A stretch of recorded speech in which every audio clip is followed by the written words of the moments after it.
Welcome, welcome back to the Arsenal news drill down in the football rig, ladies and gentlemen. Look, this is the celebration looks, by the way. You know, as an Arsenal fan, on an Arsenal nation, we're still celebrating.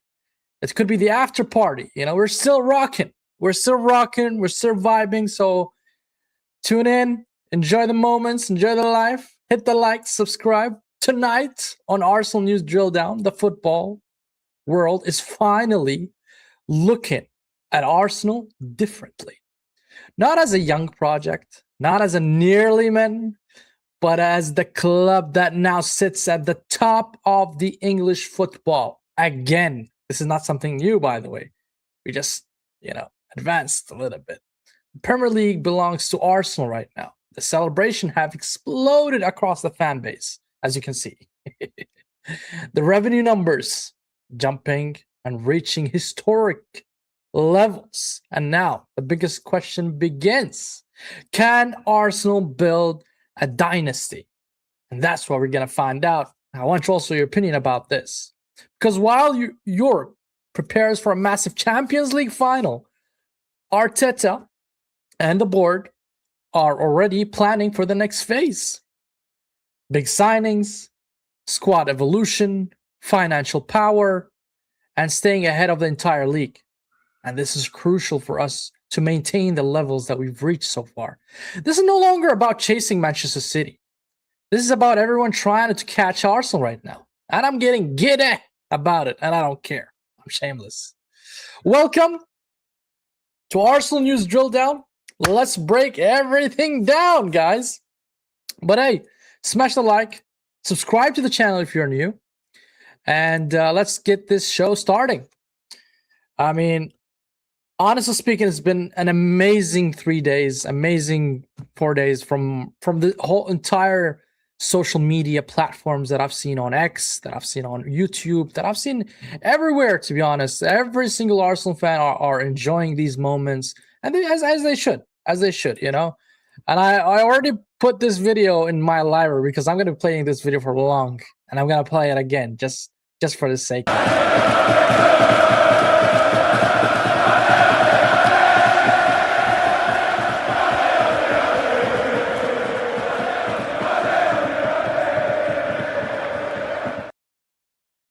Let's go, Arsenal Nation, man. Big up to every single Arsenal fan out there. Enjoy these moments and keep enjoying it the whole summer. Let's keep this party rolling and popping. But in other news, I would like to start with what can Arsenal do in this summer? What can we actually improve? But here's the funny part, that the rivals, man. What's going on with the rivals? I'm intrigued, bro. Why? It's a crazy fact. Not a single Premier League club has congratulated with winning the Premier League title. What's going on here? Are you guys that salty? Damn. Nobody wants to congratulate Arsenal. Weird. The Arsenal winning the league is something they're not used to. It's something that a lot of rivals did not want to see, especially the Chelsea, the Manchester United, and all these clubs that already hit 10 years without a Premier League. United without a Premier League since 2013, right? Chelsea, last Premier League, 2016 was it? So 10 years. So you guys are hitting the double digits right now. They are hitting the double digits, I'm telling you. And you know what? In the last 10 years, we've all seen what Pep did to this league, how he dominated this league. And a lot of people would like to say the Pep and what is his name? Klopp era, but it's not Pep and Klopp era, man. Pep just dominated, bro. Klopp only won once, and Slot only won once as well. So that's twice for Liverpool during the Pep tenure. And Pep's tenure is coming to an end, and it's official. Manchester City already posted a message or a video, a tribute to Pep. If you guys want to go see it, you can see it in their official Twitter account. You can check it out. It's like 3 minutes long or so. And also, it's been confirmed that Manchester City are going to build a statue for Pep. Hey, the guy deserves it, man. The guy won everything under the sun. To be honest, he just dominated this league from every aspect. But now it's somebody else's turn. We've seen United dominate. We've seen Liverpool in the 80s. We've seen Chelsea for a little while, and then City now. So the world goes round and round, and now it's somebody else's turn. And who is that somebody? Who has the best circumstances out there to dominate this league? And I think the answer is Arsenal Football Club. And let me say why. The reason why I genuinely believe it's Arsenal Football Club is because you know, the stability the club has right now is marvelous. It's extraordinary. From the squad, from the manager, you know, the players are they played with each other for the past 5 years, so they understand each other. When it comes to the board as well, the executives, the sporting director, everybody is you know, joining forces right now. They're all on the same page. Also, the fans right now. I believe the fans are all on the same page, and they want this stability to remain. So that's very crucial. And it takes more than that, more than all of these stakeholders, let's call them, to be in accord, to be on the same page. But also you'll need the resources, right? You'll absolutely need the resources to do that. Now, speaking of resources, right? Speaking of resources, here's an interesting graph that I would like to share.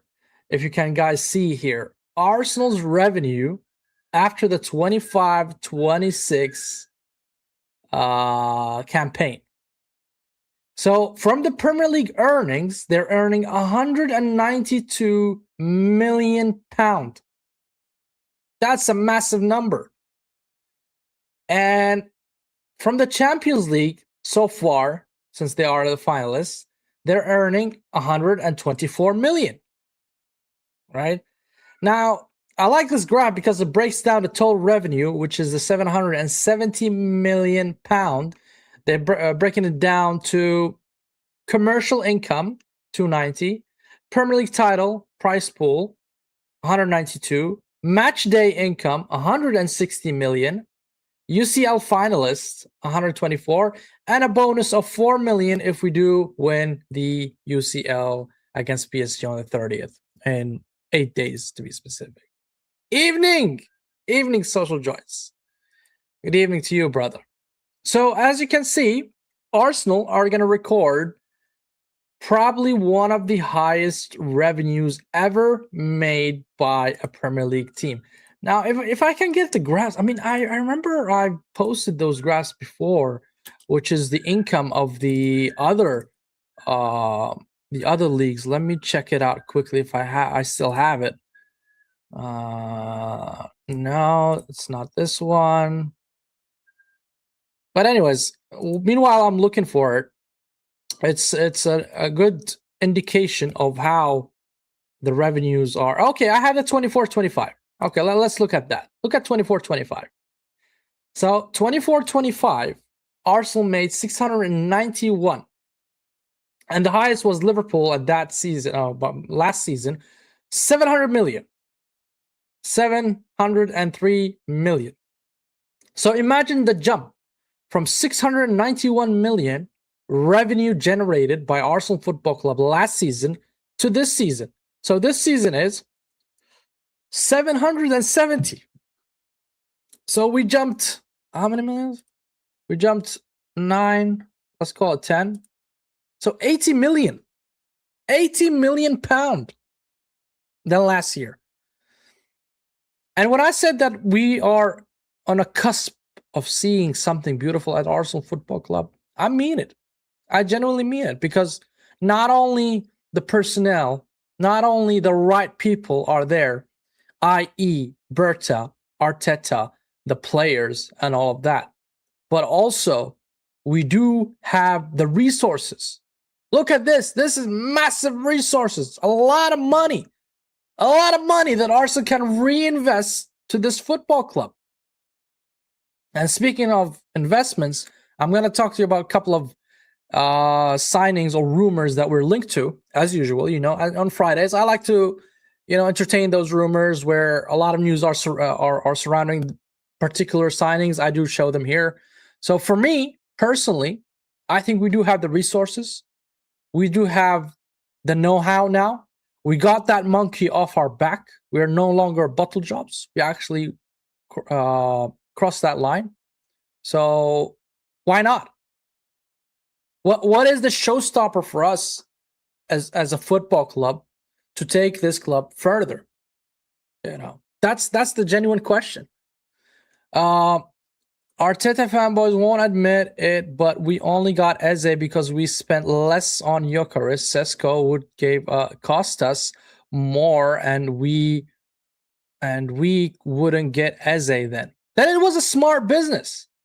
It was quite a smart business. But before I carry on, I would like to welcome to the channel, back on the channel, WaffleDon, man. Big up to you, brother. Big up to you. What's up, man? What's up? You good, man? Sorry, man. My top's wet, man. I just done wudu, so. Nah, man. It's all right. It's all right. It's all right, bro. As well. But what's happening, man?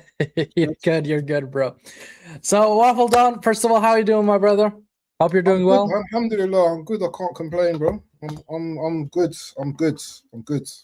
Okay, tell me, man. I haven't really spoken to you. I watch your stream, your celebration stream with Gianni and them, and I can see you guys are quite happy and all that stuff. But would you tell us really your feeling as a champion? After all this agony and anguish of 22 years waiting for Arsenal to win the league. Yeah, it's a weird feeling, to be honest. Yeah, it's like, it's a weird feeling. It's you know what? I've seen 6 titles in my life, isn't it? As an Arsenal fan. Fair. So I've seen a lot of titles. But this one is the feeling is strange because the way we've approached this season, the dull football at points, the ups, the downs, the injuries, all of these things were a culmination of the stresses this season. I don't think I've ever been so stressed as an Arsenal fan in one season, especially this season. I know that people have to remember as well that we've come second three seasons in a row prior to this. So it's been a long journey to get to this point and to get over the line. And even just getting over the line was, something that we didn't have to do really, because Bournemouth, done it for us. But it was impressive, the last 6 games, as I said, we only conceded 1 goal. And I'm getting there, I'm seeing the Arsenal being engraved into the cup. I think once I go to the parade next Sunday, and I see all the fans and everything, I think then it's going to kick in. I was going to go the other day, but I was like, I'm not driving into all that traffic, man. It's crazy. So, yeah, I'm just going to jump on the train next week. And then, I'm just going to go down there. And then I'm probably going to let it sink in. But I'm an older guy now, innit? So I don't do all the jumping up and craziness. But it might change next week. It might. It should, buddy. I mean, it's been a long journey. It's been a long, painful journey, in my opinion. And honestly speaking, like, as much as I'm happy that we got over the line and we won the league, but I'm okay. Now my eyes are focused on the Champions League, obviously, but also I'm going to ask you this question now. Do you think that we are in a position, to take this win of the league further by building a dynasty? Do you think that is possible, or it's a one-time thing? Anything is possible, but be prepared that we're not the only guys that want to build a dynasty as well. It's like we've taken Liverpool's chain We've taken Man City's chain. So the only thing they're going to want to do next season is try and get their chain back and try and fight harder. So next season is going to be harder, I believe, to retain the Premier League. I don't buy this because Pep stepped down. Players are still players, aren't they? You know, you still got really good players.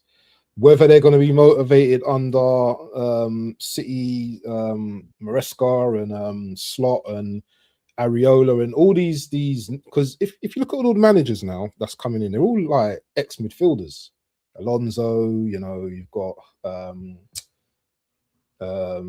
Arteta. I don't know where Enzo played, but you've got all these new little managers coming in that were, you know, previous midfielders.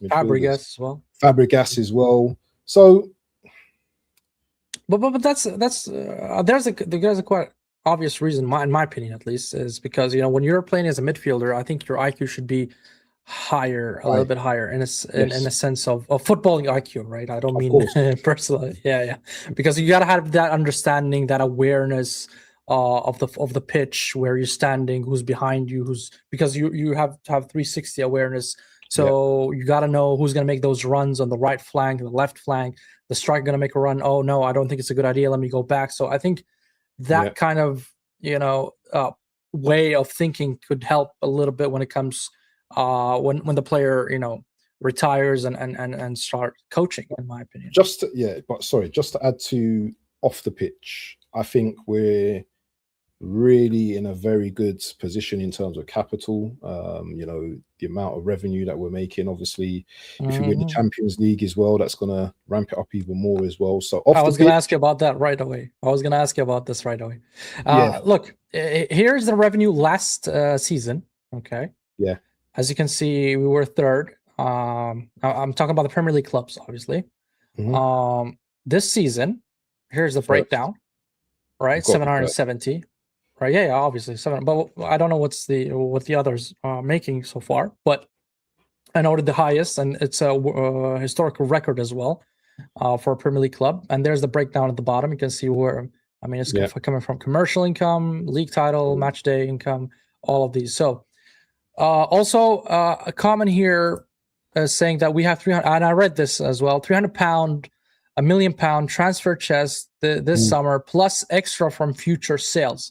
So now this is where I want to ask the question. You can see that we are winners right now.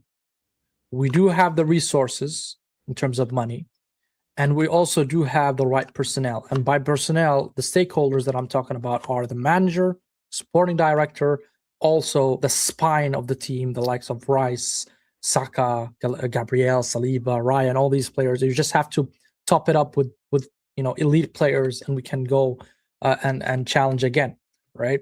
And on the other hand, you said Manchester City. I understand they all have a very strong hierarchy and system, right? And I'm sure they have planned already a world without Pep. I'm sure they have that sorted out and something in the pipeline. And according to the record, and they've been taking really the good, I wouldn't say the right choices when it comes to their football club. However, based on these circumstances, I think we are, and I want your opinion, I think we are in the best position compared to City, compared to Chelsea, compared to United, compared to Liverpool as well, because they still have Slot there. So what do you think could be a showstopper for Arsenal next season with this kind of money to not go win it again? Well, for me, it's the ins and outs, the players' ins and outs, because trophies are won on the field, yeah, you know, first and foremost.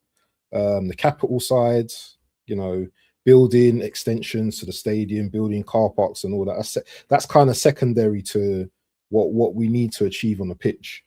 I think it's really important that the outs first of who we get rid of. Now, we're not the best sellers, we're not the best club in terms of selling players, and I understand that, but I'm not really worried about that. I'm worried about the players that we want to bring in. Now, there has to be a fine balance of the players you bring in terms of the quality, because in one way you want to bring in players, but you don't want to overcompensate and bring in too many players where it kind of like messes up with the balance of the original team that we already have as well. So there's arguments that we need a left winger, so it's out of Trossard or Martinelli to go. I'm not fooled with players and their I'm not going to do the emotional thing where players have just all of a sudden turned up and won us the Premier League, obviously with important goals. I get it, but we need players that's going to be sustainable over a long period of the season and not have so much dips like we've seen on that left hand side. So it all depends on the players that Arteta wants to bring in, the players that he wants to keep as well, because he does have his favourites as well. But sometimes it's difficult. For me, it's easy to say who to get rid of, but the manager's going to have in mind of the players that he wants to keep. Obviously, there's an emotional connection with some of the players. I can read off some players that I would possibly sell, but then again, manager and some fans will say, well, do you know what? Players like Kai Havertz, for example, he's people will say that, well, with his header against Burnley, he's literally won us the title. But if you look at how much we pay him each week, consider the amount of time he's had out, consider his quality. He's an okay player, but there's better players out there. I think there's better players out there. I think there's better young players out there as well. So for me, and everyone, the bigger picture is the manager, isn't it? It's like, is he going to get too comfortable now he's won a title and just be like, well, I don't want to make hardly any additionals to the squad? Is Berta going to say, well, listen, we've got players here that we can bring in? There's a lot of question marks over certain players, likes of Ben White, Norgard, obviously, he's definitely going to be going.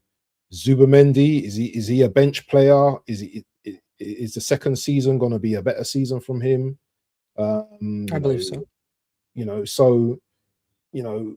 Is Arteta going to do what he done this season and overplay players? Because the thing is as well, just because we're at the top doesn't mean that there shouldn't be criticisms. The biggest companies in the world, the way they improve is by feedback. Feedback from their customers, from their clients. How can we improve this? Okay, well, the customer says, well, maybe you should do this. Maybe you don't have to take feedback from everyone, but listen to what the people say. Jesus, I'm already thinking about Krupi already to be, recruit Krupi. Hold your horses. Hold your horses. Okay. I'm not going to say no more. I'm not going to say more. But there's a lot. Just one last question. Just one last yes or no. Right? Do you trust Mikel Arteta and Andrea Berta to do the business in the summer? Just in simple terms. I trust Berta. Of course I do.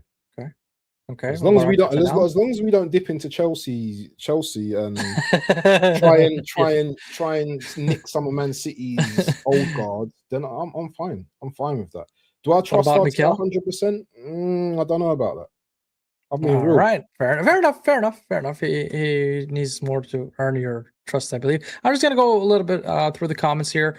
Sean here. This doesn't include all the revenue now from all championship shirts sales. Plus, imagine if we win the UCL, I'm sure we get better commercial deals as we having one now. Look, I think the graph that I showed earlier, there's like a cutoff date where they say, okay, we're gonna measure it from this particular date. And it could be like there's a plus minus there, obviously. It could go up and down, but I think that is more or less the figure, which is £770 million for the season. Big up Gunnar Rican. I remember you, another clueless Arteta hater. Well, I don't know. Who do you mean by that? But I don't know who this Bellend is, yeah, and who he's calling Arteta. I don't know who he's called now, but no, but I wanna address this. If you allow me, WaffleDon, is look, I have nothing against Mikel Arteta as a person. I never did. Did I stand against Mikel Arteta at certain points? Yes. And the reason why, because I wanted something, I wanted him to do better for my football club, for Arsenal Football Club. That's it. I don't know the guy. Why should I hate him? I don't know him. So I don't know if you're addressing me or WaffleDon or whoever in the chat, but I don't think there's anybody in the world that hates that person per se in a personal level, because we don't know him. We just, judge based on the football, based on the results, obviously, and he's been here in 6 years. So big up to Arteta finally going through the line. But before I continue, I want to welcome another guest. Big up to Gianni, my brother. Gianni, man, it's been a while, man. We haven't seen Gianni, you. Welcome back. The other Arteta hater, yeah? Yeah, the other Arteta hater. Speaking of haters, there we go. Everybody if this was on my channel, I would have. How come everybody got sunglasses on? You guys are inside. What are we doing here? Yeah, bro, I'm still in the celebration mode. I'm sorry. I know it's the after party. But hold on. But still, I'll grab the Dolce. I'm still celebrating. Cool. Yeah, oh yeah, those are cold. They are cold. Big up to you, man. So, Gianni, tell us, man, how are you feeling, bro? Before we carry on now. Today's a little bit of a rough day, but that's personal shit going on. Yeah. Listen, man, I'm still in shock. I'm still buzzing. I don't know if you guys saw it. I was on a few different streams after we won. I went through about 4 bottles of champagne and half a gallon of scotch. So I was enjoy, my brother. Enjoy them. Oh. Enjoy them as much as you want. This is my first one, so it was great to finally see Arsenal get over the hump. So been supporting the team for 20 years, and you know what? Listen, man, I think everybody is still caught up in emotions because of how many years it's been and everything else. But it's just fucking fantastic that we finally got over the line, man. We could say what we want about what we think about the manager, this, that, and the third. It is what it is. Put all the bullshit to the side for a couple of weeks because we won and because we still could possibly walk away with a historic double this year. So it is what it is right now. But I'm still on cloud 9 that we won, man. Still on cloud 9. Yeah, that's cool. But the question that was asked about future transfers, and I answered it honestly. I still believe Berta is the man in terms of transfers, and I don't trust Arteta with transfers. I personally don't trust him with transfers. I think the reason why we brought in Berta is because Berta knows what he's doing in the transfer market. Agreed. So I think that's not his job. I don't think that's his job though. Like his job is to identify where the gaps are. Okay, I need a left winger, certain profile, right? Yeah. And Berta should go do his due diligence alongside the scouting team and get him the options and say, hey, listen, we think 1, 2, and 3 are good options and feasible and attainable, right? This is how it should be, but not, I want X, go get me X. It doesn't work like that, bro. I mean, but at the same time with that, Sammy, I think there is a bit of it that it's also his job is to also not allow the coach to veer off the path. I think that's something that a lot of people are not giving enough credit to him, because I'm sorry, and I don't even want to try to start dampening the mood, but if we chose Sesko over Gyökeres, we're not winning this league. If we'd have chose other guys instead of bringing Eze in, we don't win this league. So I think the clear thing that we need to give Berta props is he came in March, studied what was going on, and said, we're getting ready-made players now so that we can guarantee and go off and win. And he had the winning experience and knowing what to do. And again, I say this all the time from the financial thing. You got a guy that was able to get a team to punch well above their weight limit in Atletico Madrid against Barcelona and Real Madrid. Now you got about 5 times more the amount of money at your disposal. And with a proven winner, he's already showing signs that things are changing. And you know what?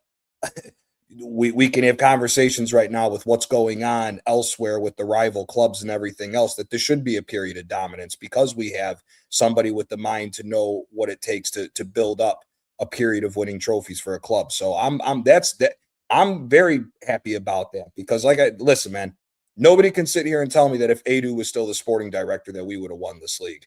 The man just got fired 9 months into Nottingham Forest because he didn't know what the hell he was doing. So for me, I think that extra knowledge of what it takes to win, and that's him being a more seasoned sporting director and knowing his way around than what Edu was, I think is a huge thing that a lot of people need to give him props for getting us to win. Can I address this clock ender or bell ender in the chat? Yeah. What do you mean by real ones? Tell me about real ones. Tell me, have you got this program? Yeah, from 2008. Yeah, where I spent money. Yeah, have you got this program? Yeah, have you got these programs? Yeah, from 2011. Don't tell me about real ones. I've been supporting this club way before you. Yeah, so I understand. Less of the insults. Yeah, less of the insults and stop being a prick before I bury you today. People are too I will bury you today, you little muppet. No, it's not about that. Look, about the real ones. If he wants to get rude, I'll bury. I think Sean here in the comments actually made a very good statement here, and I think it's fair what he said. It's entirely fair to have been skeptical. I don't get the Arteta worship. No, forget about that. I mean, no, I'm saying I like what he said here, Sean. He said it's entirely fair to have been skeptical and having opinions. Does he get his flowers for winning the Prem? I've been following Arsenal home and away for 20 years. Wow. 20 years. Wow. Yeah, it's fine. Wow. Look, nobody can tell you how you support your club. Nobody is here to tell you how you support your club. How do you know that, Bellenders? How do you know? But it's so exactly to what Sammy said and what WaffleDon's saying, dude. Everybody's going to support the team differently. Everybody's going to support the team differently. Listen, we've all had disagreements on how we think the club should go forward and everything else, but everybody at the end of the day wants the same thing for this club to be successful. That's what I don't understand about this whole thing. If I decide to be more positive one day than Sammy, or if I decide to be more negative one day than WaffleDon, it doesn't matter. At the end of the day, all of our hearts still want Arsenal to continue this run of dominance and stack up some trophies. So this whole divide and conquer the fan base, I was wrong, you was wrong. Dude, stop being an emotional little girl. It's point scoring. Listen, contenders. I'll be at the march. Or I'll be at the parade in 2 weeks or whatever time. Yeah. So you know what? You'll see me there, innit? So you can see my face. Hit me up if you want. Hit me up if you want. Please come up to me and tell come check in. Come check in. Yeah? I'll be by the Big Ben, you know. I'll tell you where I am. Bro. Seriously. Nah, man, big up, man. I would love to. You know, I might try to also be in the parade as well. It's gonna be on the 31st. Waffle. Yeah, 31st. Yeah. Yeah, I'll try to see if I can, escape and actually join you there. I might hear you up there. When you get back from Budapest, bro, we'll meet up, innit? We'll meet up at the Emirates. Yeah? Well, yeah, let's not derail from name the date and the time, and I'll be there, bro. Look, I have. Okay, so moving forward, I asked this to WaffleDon. I'm gonna ask you, Gianni. Is obviously I showed him also the numbers of the revenue that Arsenal are making currently, which is 770 million, which is and it's a record, by the way, for Arsenal Football Club. So I want your opinion. Do you think that we do have the resources and the personnel, i.e. the manager, Arteta, Berta, the players, and the spine of the players? I mean, do you think we are in a very good position to actually go and dominate and build a dynasty and a new era in the Premier League, especially that Pep is gone and the other clubs are in shambles? Yeah. I'm the only thing. Listen, the only thing that we have to take into consideration for next year is how difficult it actually is to repeat in the Prem. I think we were talking about it the other day on the Monday Night Madness show, that it's only been 3 or 4 teams since the inception of the Premier League to go back to back. So it's a very difficult thing to pull off. But yes, we have all the tools we need. Here's the only thing at the end of the day we got to do is everybody's got to come together and have an understanding that the deadwood has to leave no matter what. The deadwood has to leave no matter what, and we need to change it up so that we can go on a period of dominance for this team. So listen, Jesus has to go. I don't care what anybody's connection is. I know he's got the game, the winning goal and everything else. For me personally, I think Kai Havertz and Odegaard still need to leave at the end of the season. I think there are plenty of better talents that we could be looking at sustainable for us going forward. I think there needs to be a conversation about Ricardo Calafiori and Zubamendi, because they've come out and said at different times this year that they're already considering possibly leaving Arsenal. So I think we need to weed out the nonsense. But yes, I 100% think that this could be a period of dominance for Arsenal. And Sammy, you and me have said this multiple times, both on your show and off. That's all we want for this team. You know, True. I've said it numerous times on everybody's stream. I want Arsenal operating like a true big club. I don't want us to be all, yes, we won, blah, blah, blah, and we don't go on to win no trophies for the next 2 years. I say it all the time. I would love Arsenal to operate like how Inter did, for example. Mancini won 7 titles in 4 years, and they still sacked him because it wasn't good enough because they didn't win the Champions League. Those are the standards I want seeing going forward with the spine of what we have and with a proven winner like Berta.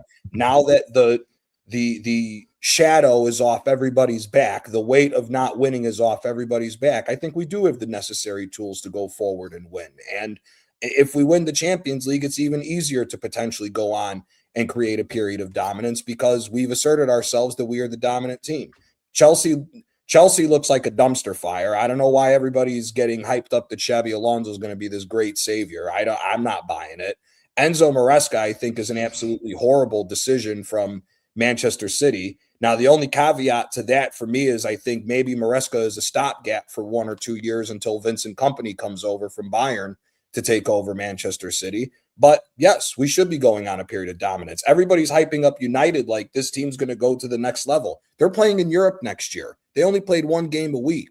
And we still have to see if it's even true that they're going to spend this £300 million war chest that they're talking about. They've been saying a war chest for 13 years since Ferguson's been gone and nothing's happened. So for me, we are in the best case scenario. We just need to get rid of the deadwood and move forward. And if we can do that, we buy proper players to come in and replace the deadwood that we have. Yeah, I think we could have, I think for the foreseeable, at least 3 to 4 years, I think we're going to be racking up a nice little trophy lot here.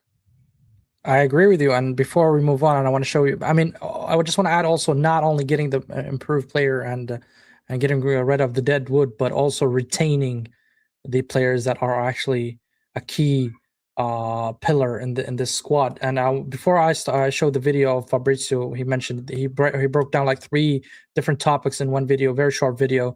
Guys, make sure to hit the like, make sure to subscribe, and also make sure to subscribe to WaffleDon and Gianni Talks Calcio TV. Both are in the description. Please go show them some love and hit the subscribe to them as well.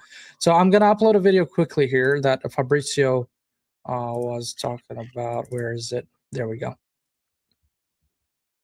Arsenal are working on new contracts. Is going to be one of the priorities after the Champions League final. Of course, not for now. Now the focus is on the pitch after the Premier League title. It's time to focus on the Champions League. But then Mikel Arteta will resume talks with Arsenal over new contract with a pay rise. And so the expectation is for Arteta to get a new contract done at Arsenal after the Champions League final. It could take some time, of course. There are some holidays, there is some free time, but then Mikel Arteta plans to continue at Arsenal again, the club giving him a pay rise. And then Jurriën Timber, Declan Rice, the next 2 players who will discuss a new contract at Arsenal. There are conversations ongoing. The club is, I would say, obviously very happy with both of them. Talks are already ongoing, and my understanding is that both players are more than happy at Arsenal and happy to eventually continue. So Arsenal ready to focus on contracts after winning the Premier League and preparing the Budapest final against Paris Saint-Germain. So, as you guys heard from Fabrizio, that Arsenal are looking to secure the future of Mikel Arteta, Jurriën Timber, and Declan Rice. WaffleDon, your thoughts? Yeah, it's good. It's good. It's good. Club need to move now because we've won the Premier League. they're important assets going forwards. You know, securing them these contracts now rather than later. You know, it just helps the spine of the team. And yeah, listen, Declan Rice and Timber, great players that, you know, we want to keep hold of.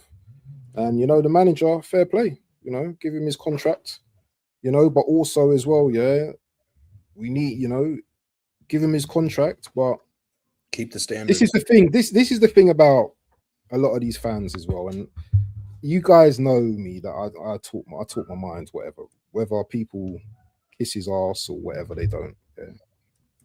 It's all fair and good giving the manager a long ass contract, yeah. But we don't want to wait. But I don't want to wait another 6 years for another trophy.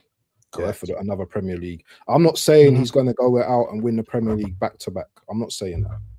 Yeah, I'm not saying that. But I want to see tangibles over the next few seasons, whether it's domestic cups, Champions League, anything like that. Yeah, that's all I want this manager to do. I want him to be successful at Arsenal. Yes, he's got us over the first milestone. He's got us the Premier League. Yeah, the team has got us the Premier League. Yeah, I just want to see him not get too comfortable, because this is what it is. People that work in business and work in life generally, yeah, the reason why they procrastinate is because they get stale in their jobs. They feel that they're so secure in their jobs that they forget the challenges that they need to do. They forget that, you know what, yeah, maybe if I went and done a few more skills. I think Arteta will slack off. I'm not saying that. I'm just saying, like, I don't want him to procrastinate and be too comfortable thinking that because he's got like a contract now that maybe, you know, he doesn't need to, you know, challenge as hard as he did this season. You know, I just want him to continue from this season, because I've got a feeling we're going to win the Champions League. So we're probably going to talk about that in a moment.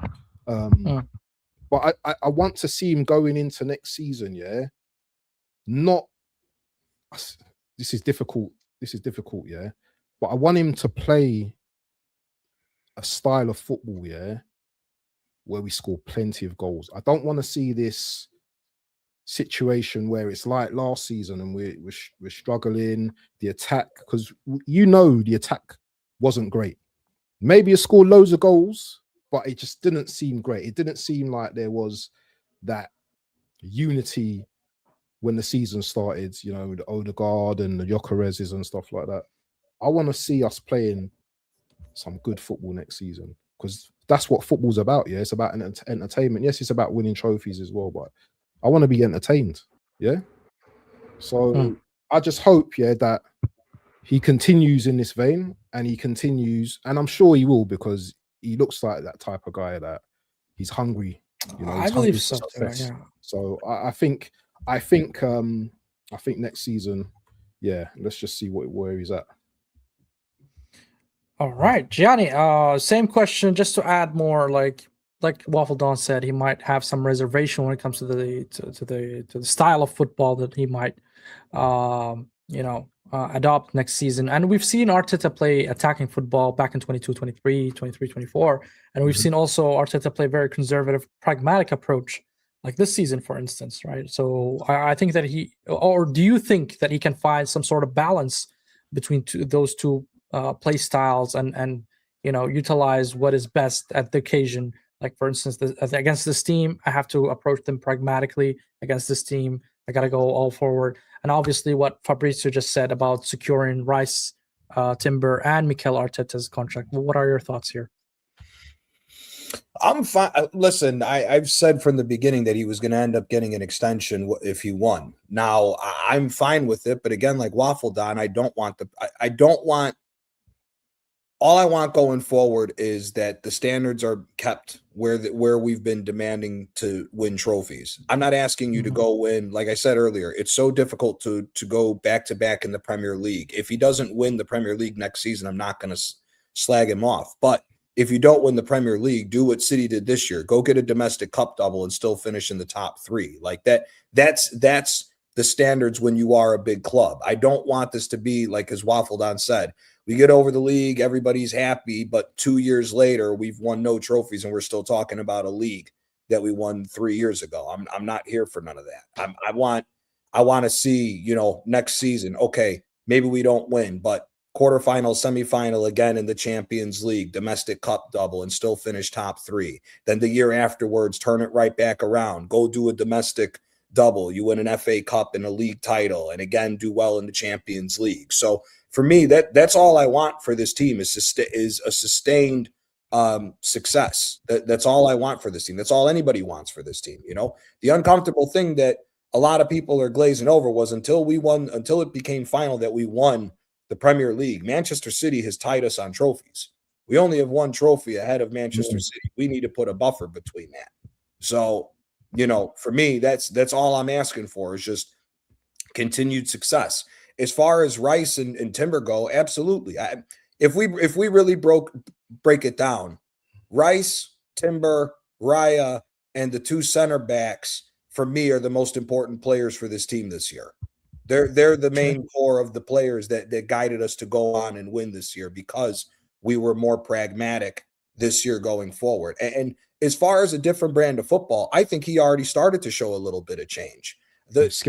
When you look at the difference of the fluidity of the offense with Skelly coming in, Rice being able to do his proper job and being a true number 6, not running around with a chicken with his head cut off with the ball, wondering who's going to make a move for him in so many games that we saw this year.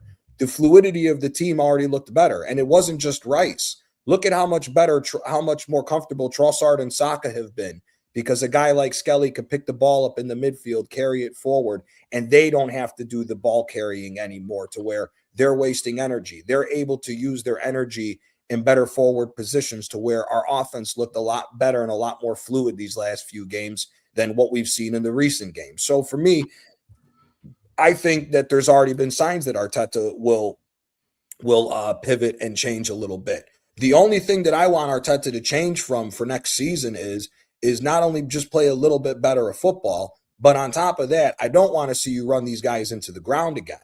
I want to see more rotation. If that means that we have to go out and, like we said earlier, get rid of the dead wood, get better players so that there's a constant fluid of play and that we have just a better overall bench, that's what I want for this team. I don't want, again, we all got to remember something here. We got a World Cup coming up.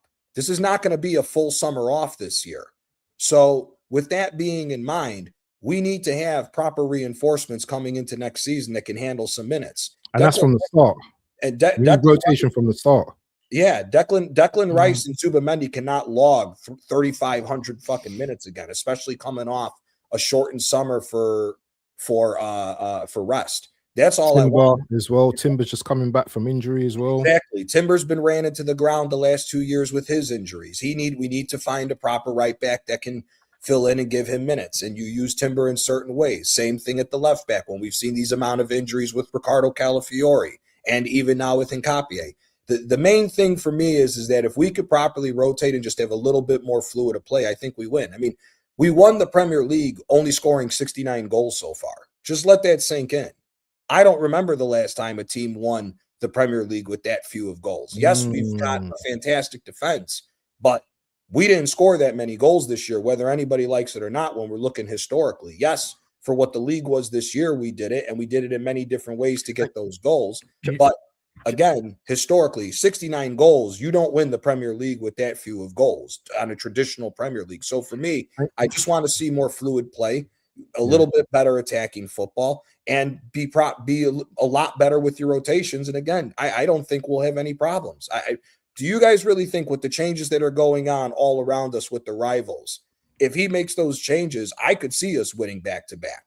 Because, again, I'm not buying all this nonsense that all these other people are talking about with these different clubs. So I think you make again, the difference between good and great is in the details. As long as he straightens out some of the details, I think we're fine.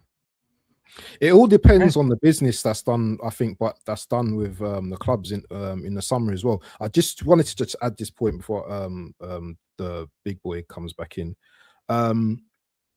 The reason why I want to see a bit more expansive football is because we already have a great defense. We just need to make a few little tweaks, you know, midfield and up front, wings or whatever, and then we will have a powerhouse going into next season. One thing that's very important, I think, as well, is the players that we do bring in. Yeah, you know, we need players that are going to be able to just fit in, especially with the rotation thing at the start. Because if you look at the way Pep does his squads, he rotates early in the start of the season, and he's got fresh players come towards the end of the season. And the other point I wanted to make as well, and people might believe this or not, teams do figure you out after a while. You know, I don't think we're gonna score as many set pieces, 18 or how many it was next season. I think they're gonna try and put a tax on set pieces where, you know, agreed. PGML referees, they're going to be scrutinizing, I think, our play in the box and stuff like that as well. So we need to find other ways to play football.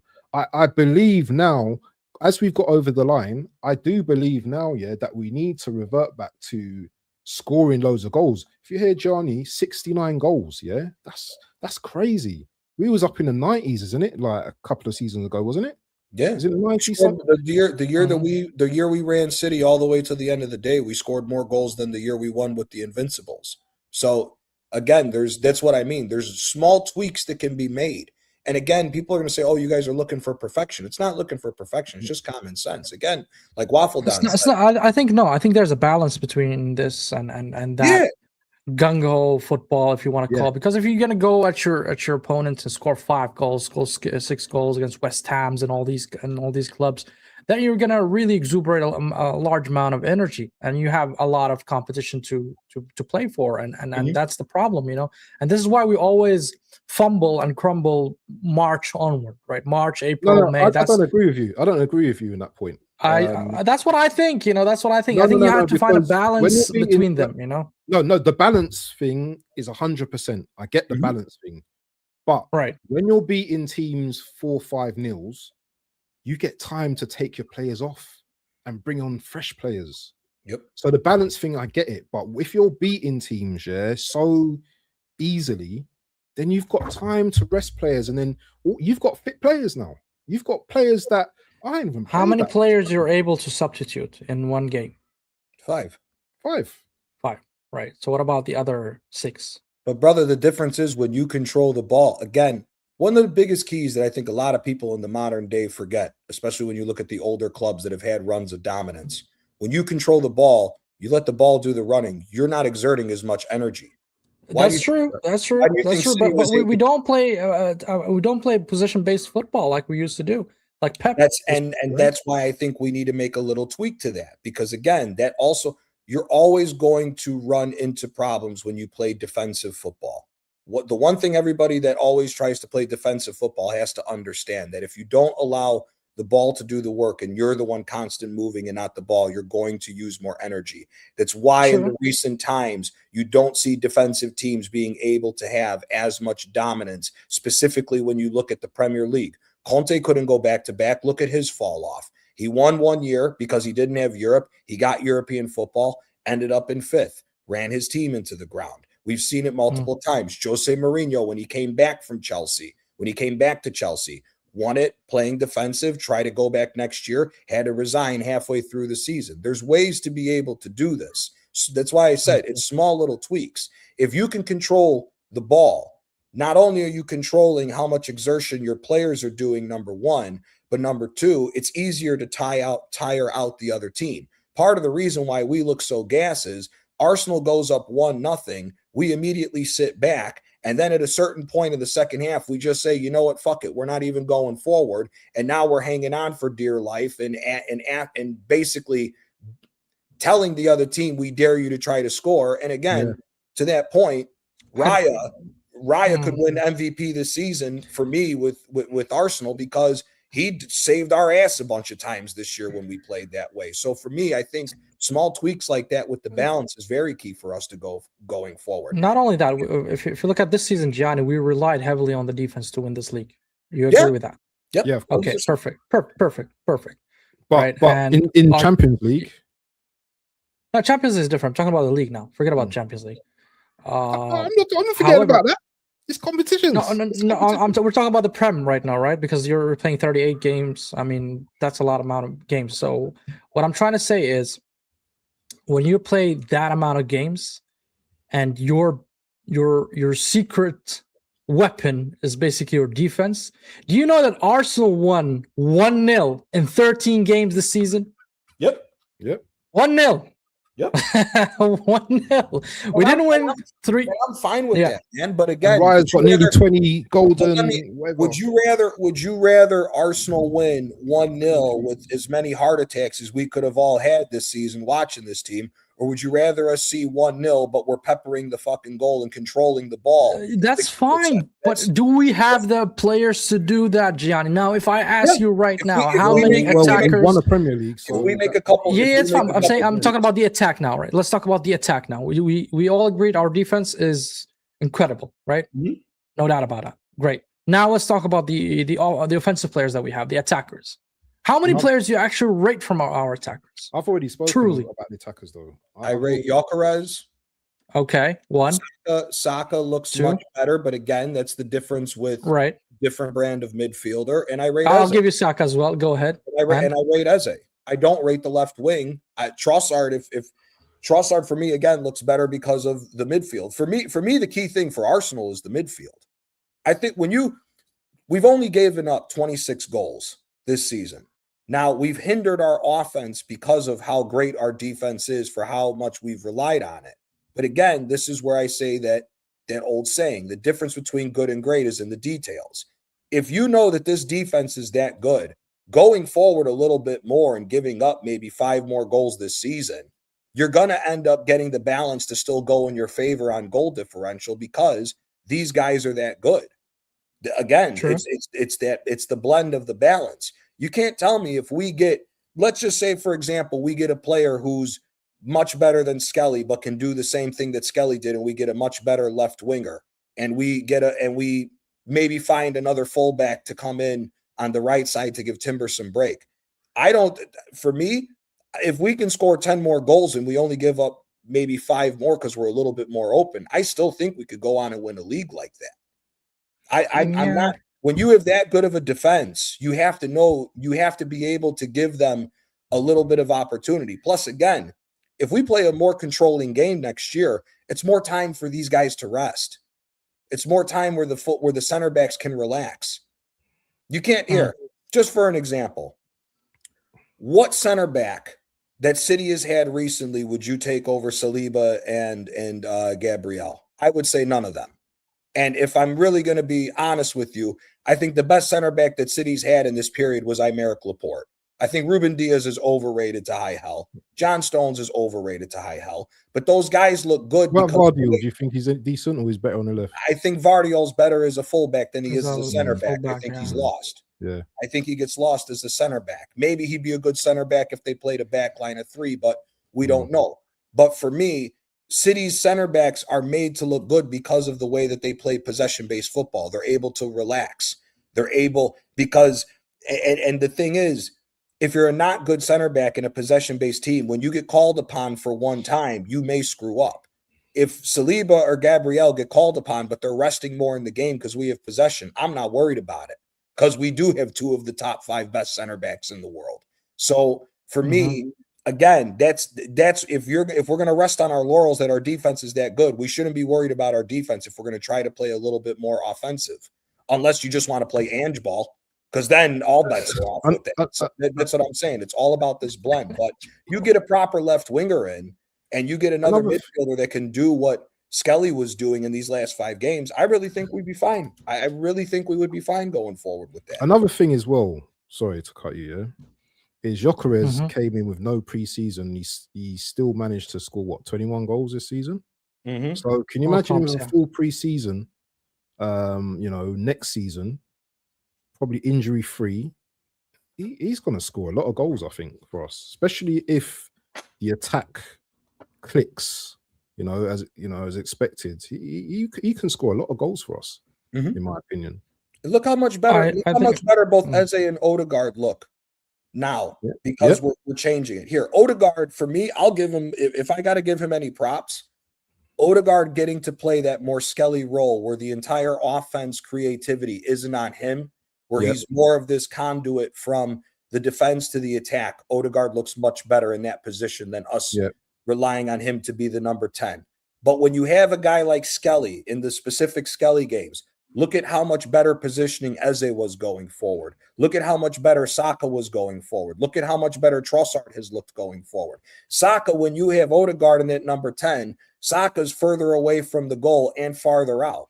When you had Eze going in there, getting the ball in better positions, look at how much closer Saka is to the box. Look at the assist that Saka got at the tail end for us to go on and win. For me, that's the key. For me, it's the changing of the dynamics of the midfield.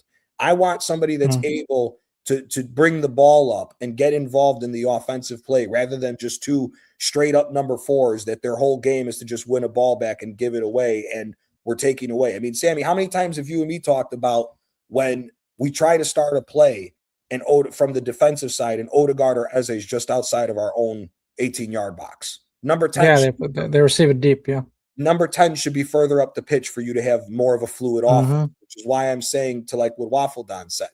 You have more of a fluid offense for a full season for Gyökeres. Gyökeres might damn near get 25 to 30 goals. I think he scores way more goals if you're putting him in better positions, which we've seen him in better positions in these last few games as well, which, again, you get a left winger who can add to that and not this, two inconsistent left wingers for the last 3 years. But you got to understand also 2 excellent press-resistant players like some Rice and Skelly made a difference in how we play. Yeah, right? And that's the name of the game, is to be press resistant. If you can't be press resistant, you're useless, especially in the Premier League. So I think. Do you believe we need a new 8 though, Gianni? Yes. Yeah. Yes. We do need a midfielder. We need our two biggest signings coming into this year is a number 8, and our 4 biggest signings that we need to look at is a left winger, a number 8, a backup right back, and a backup right winger. For me, that those are the main position. What about Madueke? What about Madueke, bro? Backup? What about backup to Gyökeres? Backup for backup striker. Yeah, you're right. If Jesus goes, we need to bring in another. We need to bring in another striker. That's a must, WaffleDon. But I don't know about Havertz. I don't think Havertz is gonna go anywhere this summer. But I want to go through a little bit of the comments. Man, Sean has been spitting facts in the chat, bro. He's saying left winger is a priority. We do agree with you. Kvara, Yildiz, Diomande, and Krupi. We see also, where's the comment from Sean that he spit? Because it's a good segue to what I want to really talk about next. Yildiz is going to be if we all better be hoping that Juventus lose this weekend and don't make the Champions League. I think we're gonna have a lot of opportunity, not just Yildiz. We're gonna talk about right now. We need also to get a proper fullbacks. We can't keep up with the using players who are traditional center backs and not expect them to get run into the ground. Also use the talent we have, i.e. Nwaneri. Now that is the key part that I wanted to talk about is Nwaneri, right? We all know that his loan is concluded on Marseille in League 1 or League A, and we are looking at getting him back. Now the question is, Dortmund are looking for a loan from Arsenal Football Club. My question is to the panel, of course, what do you guys think of this? Do you think, first of all, was his loan actually successful, especially when De Zerbi left, right? No. And would you keep him or loan him out to Dortmund, where we know Dortmund are a prestigious club when it comes to the talent development, especially the English young talents as well? Also Jude Bellingham, Sancho, and all these players. I've seen this. Do you want to go first? Me personally, I don't think we should let Nwaneri go. Again, with what I've said before, I'd rather give Nwaneri a year to prove himself with us and get regular minutes, because as we all know, there's a World Cup coming up. There's less time to recover. You need these guys who ran into the ground. You need the fresh legs to get through a full season again, especially with us wanting the ambitions that we want for Arsenal. And the other thing is, I've said this numerous times, I don't want us to just keep selling off our youth academy players. If they're not good enough, then yes, but I'd rather give them time than just say, you know what, screw it, just get rid of them and we'll look for somebody else. I don't want that. Having the youth academy players, people can laugh at it when I say this, but they give an extra emphasis of what it means to represent the club. And I think it goes a little bit further for me. So me personally, I would not let go of Nwaneri. I wouldn't let go of Miles Lewis-Skelly either if he's going to be brought up as well. I don't think Skelly will leave. I think Nwaneri will, and the reason why, I think because the uprise and the discovery of the season, Max Dowman. Because if Nwaneri stays, right, Nwaneri wanted to play more centrally, so that is the number 10 basically, and he does play also as a right winger, and that is actually the position of Max Dowman as well. So we do have, unfortunately, we have Madueke on the right wing. And we have two creative midfielders, that is Eze and Odegaard. So if Nwaneri stays, that means either him or Max Dowman will be pushed further in the picking order. So what do you think about that, WaffleDon? You and your dodgy links, yeah. I don't know who goal data Arsenal's own now, yeah, for a start, yeah. But let's just play the scenario out for a moment, yeah. Entertain the rumor, WaffleDon. Just entertain. Yeah, no. So I'm just saying, like, yeah, exactly. That's exactly what I was gonna do, in the first place. So when a player consistently is gonna be going on loan, yeah, that doesn't sound to me that he's got a place. You know, I don't out for Saliba. Yeah, but Saliba, come on, man. Saliba. Yeah, Saliba's generational. I mean, Saliba. Let's also tell the truth. If Saliba hadn't been named the second best player in France behind Mbappe that year, we were gearing up to sell him. There were so many offers that we were entertaining until he had that great year for Marseille, and then we kept him. So let's not do that with. Who's Saliba competing with Saliba at the back? There's nobody now. But I'm saying when Saliba was a youngster, yeah, he sent him on loan to see if it didn't work out. And if he didn't have that unbelievable year, I mean, again, every French journalist, every French pundit, every French fan would tell you that besides Mbappe, he was the next best player in all of Ligue 1 that year. And remember, Neymar was in Ligue 1 at that time too. So for me, I think we need to be careful with using Saliba as that example. Okay, yeah. Go ahead, WaffleDon. You were saying? No, that comment. That's a really good comment. That one. Yeah. You know, going to Como. I think that would be. That's like going to college or uni, isn't it? You know, getting your uni degree with Cesc. That would be a very especially good with Oz leaving. He'll get monster minutes. You know what it is? Yeah.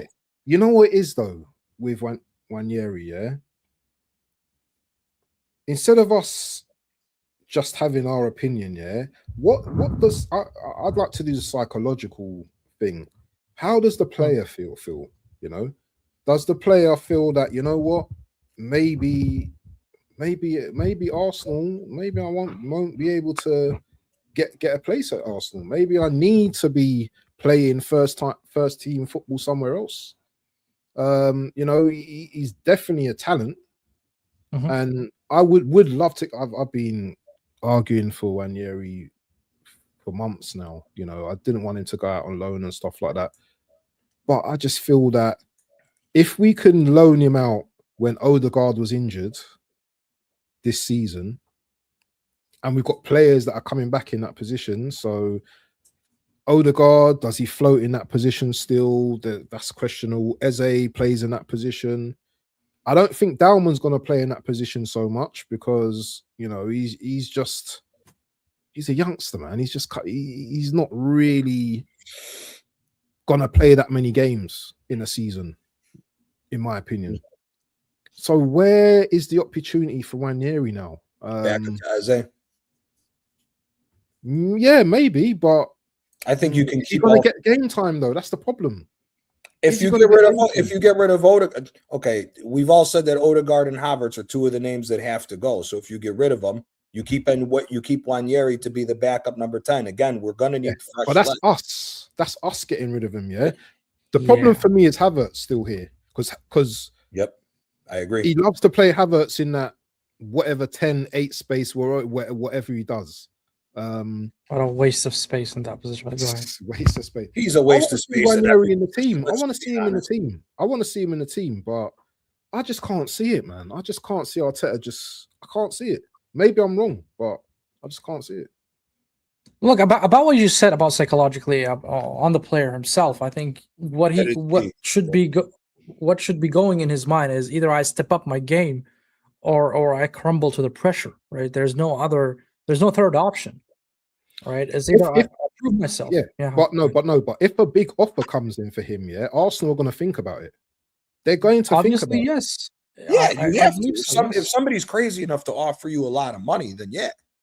But again, it's here. Do you want to risk sending him on loan? And then we have the same problem again with rotations, and none of these guys who we believe are deadwood that we should get rid of or sold.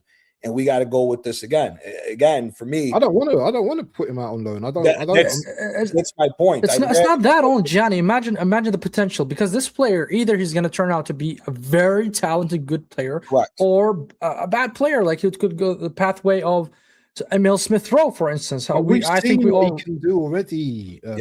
We've seen what Emil Smith-Rowe can do. We've seen the Reece Nelson, the first star boy, that what he can do, and look at them right now. Right, they're mediocre players, with all respect. We all rated Emil Smith-Rowe when he came. We all rated Nelson when he came. We rated a lot of youngsters and a lot of talents that came from Hill, and then look at them right now. So there is a risk that if you do want to, double down on Nwaneri and believe that he can be the player that you want him to be, but he doesn't turn out to be that player, then his value will significantly go down, and then you're going to sell him for what, 20 million ish, whatever. That's fine, because it's still pure profit at the end of the day. That's where we're lucky with. 20, that's fine, but the 40 is better than 20, right? Yeah, but again, you got to take a chance on him either way. The thing with me about what they're saying, a disappointing loan with Marseille, he was playing out of position when he got there. When De Zerbi was there, he was playing the number 10. This new guy that came in, he removed Nwaneri from the number 10 position, had him bouncing between the 8 and 6, which that isn't. He didn't play him at all, bro. No, they did play him. I watched Ligue 1. They did play him. The problem is they were playing him out of position. They tried drop. Why though? They tried drop because the guy who replaced De Zerbi was an idiot. Look at what happened to Marseille. Was in second place before this RC Lens. They were in second place. De Zerbi leaves. They've fallen all the way to where they may only get Europa Conference League. Nwaneri was getting limited minutes in the number 8 position. They tried playing Aubameyang as a number 10 over Nwaneri when Aubameyang's a striker. So if you're going to blame Nwaneri for a disappointing loan, let's also tell the truth that this guy who took over for De Zerbi was playing him out of position.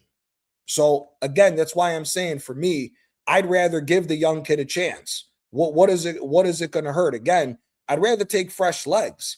I don't want. He's just been flogged, man. He's just been flogged. It's gonna hurt. It's gonna hurt the minutes that can be offered to Max Daumann. That's what's gonna hurt. But Max Daumann's not a number 10. He's better at the wing. He plays as a 10, by the way, in the youth team. Okay, he could play 10, but Nwaneri looks better as a 10. Just like Skelly plays in the midfield in the youth team, and yet we chose to play him as a left back. That's one of the greatest myths of all time. I thought Nwaneri was great on the right wing. I agree. I loved him at the right. I thought he was good at both. And again, competition is good for teams that want to win. Let him and Max Daumann compete for either position. Let's see who's better. But again, I'd rather take a chance on a youngster who. And the other thing for me is Nwaneri got screwed over this year, as well as Lewis Skelly. They came in at a very bad time last season and put in some work and actually showed that there's something there that they should have been given more of an opportunity. All of us have been saying since the beginning of the season that these guys needed to get minutes, especially when we started to go through that run of the Liverpool, Nottingham Forest, Wolves, and all that nonsense where we were losing games and drawing games for unnecessary stuff. Some fresh legs, a different attitude to come in on the pitch to maybe help us. That's why I'd like to give the kid the opportunity. Again, if we go on and win the Premier League with him, or if we win the Premier League without him, you can make your mind up. You're still going to get your monster amount of money and continue to build up on the team. But again, I'd like to get a kid with some fresh legs, an 18, 19-year-old who is going to buy into the system under Arteta, being played in his proper positions, not being played out of his proper position, I think can go a long ways for us. If it doesn't, we bin you off and we go get another player. Again, this is how a big team's supposed to work. You take a chance. If it doesn't work, get rid of him and on to the next one and keep the train going forward. That's just what I think. But sending him out on loan again, nah. I'm not with that right now. You know the crazy thing. What we would probably do, is we'd probably sell him and bring in a youngster his age, buy a youngster his age, and bring him in. Yeah, and probably spend a crazy amount of money on the youngster too, because it's a young talent. So I'd rather give the in-house talent the nod. But that's just me. But I hear what you're saying, Sammy. I hear what you're saying. I'm not saying that you're wrong. If the player's already there, use what you already got, than just constantly throwing money at the wall. You know what I mean? Mm-hmm. Well, speaking of young talents, I mean, I see here Social Joy saying the Hale Enders, we have our top level Max at 16. There's no need to rush him. Max will get limited minutes. I agree. He'll get limited minutes either way. Now, other young talent in the Premier League, the teenager who actually, what I want to say teenager, but the young player that he scored and outscored every youngster that played in the Premier League. And our hero, the unsung hero, Krupi. Right? Krupi is a 19 years old, joined Bournemouth this season, scored 13 goals. I mean, he is the highest in 32 games, yes. Last season he played for League 2. I just checked, by the way. I didn't know. He played for League 2 in the French league, and he scored 22 goals. Wow, out of 30 games. That is a solid record, by the way. 22 goals. And and now he comes to the Premier League with Bournemouth, and he's showing levels. And we've all seen how he scored the goal against Manchester City. That was a striker goal. The way he killed it in that top right. Damn. So as you can see, guys, and then the problem with this player is one thing, is he doesn't have a release clause. Meaning that can ask any price they want, basically. Right. So your thoughts, WaffleDon, tell me your thoughts about the player, and should Arsenal Football Club go for him and splash the cash, because he's gonna cost, according to this, 60 million, but I think it's even higher than that. Yes, I do believe this player is a very talented player. Yes, it's been his first season, but as you said, he scored 22 goals. He scored 13 goals in 32 games. I don't even know if they're 32 starts. He scored a banger against us. Don't forget that goal he scored against us as well. He did. Yes, he did. He seems like not a straight number 9, but more of that supporting 9, that maybe just sits secondary striker. The secondary striker, where he can pick up the ball. But he's very talented. He's very skillful. He's good on the ball. He's a very intelligent player. Just to let you know, WaffleDon, he played 19 games as a central forward and 15 games as an attacking midfield, which is the second striker. Look at that. There you go. Then, this guy. I listen. I want this guy at my club, man. Maybe we can do something for 65 million or something, or give them a player as well. But I want this guy, Krupi, at our club. You see, we're in a position now. Where we have the power now. We've got the power, and Krupi, I'm sure he wants to come to Arsenal now. We're the Premier League winners. If we win this Premier League now, oh my God, can you imagine? I think we should be talking to this guy. I think he will fit into the team seamlessly. He's young. He's a young age. I think there's very good players around him that he can learn from. There's Gyökeres as well. Do you know what I mean? And where is he going to play, WaffleDon? If we do bring him, he can play the Jesus role. So Jesus, when he comes on, he's everywhere, isn't he? So you would start him over Gyökeres, or keep Gyökeres as your main striker? I'm not starting him over Gyökeres.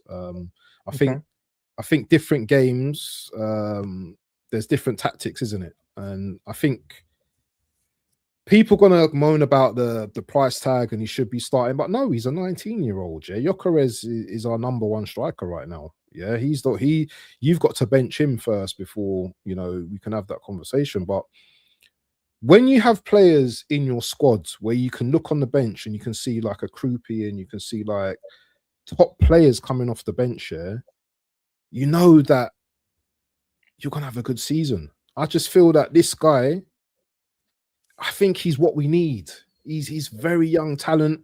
I wouldn't play him in the 10. I'll play him as, you know, the Havertz role where, you know, he can, you know, do the supporting, hold up play, all that kind of stuff. So you'd sacrifice Eze, for instance, or Odegaard in certain games? No, the Havertz role, because Havertz doesn't play as a number 9, does he? He plays as a floating striker. Yeah, I see what you're saying. I will play Krupi as that. I just think he's a great talent, man. Because this is the thing, right? You play, let's say Rice, Skelly, right, as an 8, and you have Eze up front or as a 10, and then Gyökeres, right? So you're gonna sacrifice Eze to play him. Not necessarily. And the other thing I want to ask, I mean, this guy is reported 60 million. Let's say they asked for 70 or 80 or whatever. Like, let's say 70 million. So what? You're gonna buy a 70 million and bench him? You can. Why not? I mean, why can't players? Real Madrid spent however much money on James Rodriguez. Guys, the Arsenal fans becoming spoiled. I like it. the thing is, though, yeah.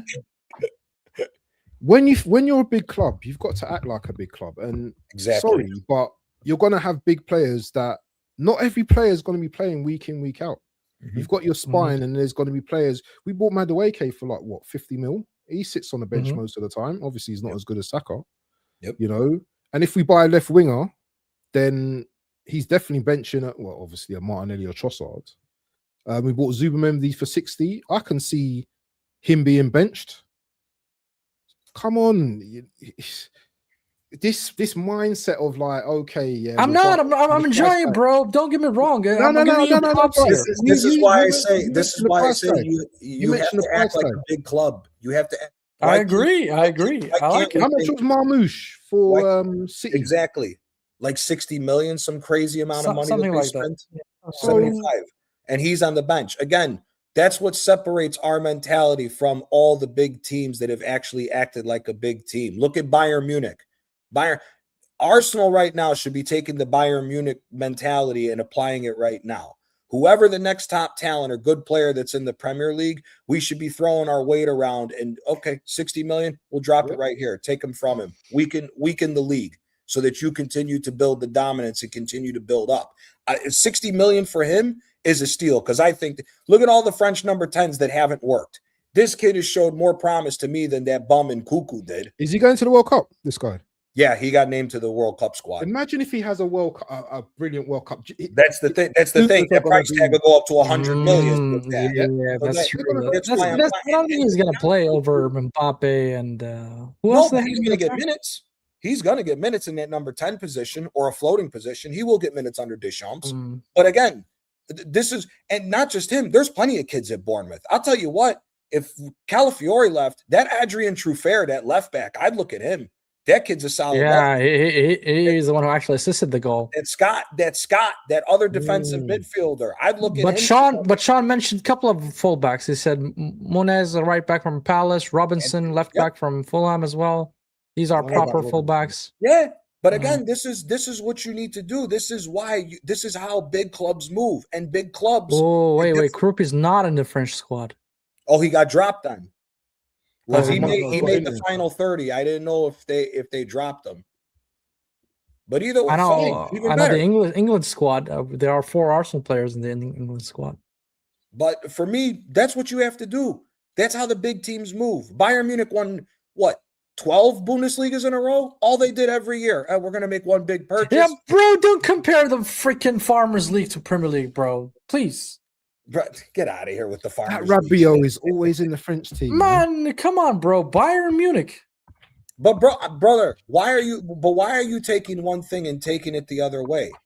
What model? No, I mean, look, Gianni, if I put you as the manager of that club, you're going to win and dominate the Bundesliga. I don't care about what the manager's doing with the Bundesliga. And I no disrespect to you, Gianni, obviously. I'm talking about how the club is being ran, brother. Again, Bayern Munich.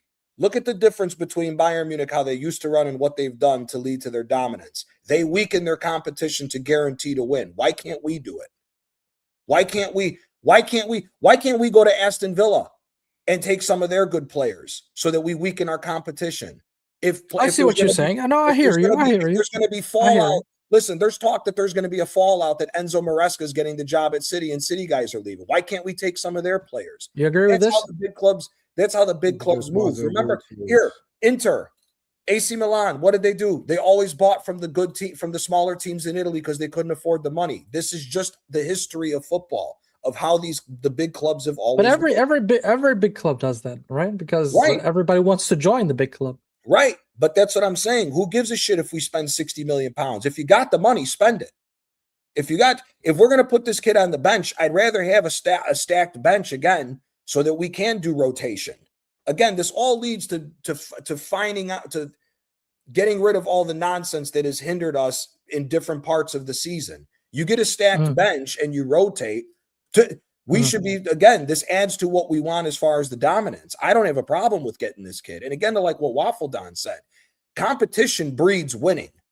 Look at whether he only won one Premier League or not. Look at how Klopp was able to continually get different players that kept their wingers on their toes. Sadio Mane, Firmino started to go down the drain. What did he do? He goes and gets Luis Diaz from Porto. And Diaz eventually overtakes him in the starting position when they went and lost the second Champions League and nearly won the league again. You have to have competition to get the best out of the players anyways. Otherwise, you get situations where players get too comfortable and then they may not show up. So for me, I'm fine with it, man. I'm fine with it. Stack the team up for all I care. I agree with that part. Stack the team up, and obviously I agree also with the part where you weaken the other opponents in your leagues so that you can, stay dominant there. But I would love Krupi, but honestly, he's not my priority. My priority is a left winger because I think it's that's a very, very dead. Every time I watch Arsenal, it's like we're limping. Everything is going through the right side, literally. Like, with all the respect, it's like, and you get found out easily. They can double down on that flank and just close the spaces there, and you're not able to penetrate pods. So the left wing should be our priority. We talked about it before. Mikel Arteta from Ajax, the young, talented Belgian player. I think he can be a good option. I would like to replace both Trossard and Martinelli, by the way. That's just me.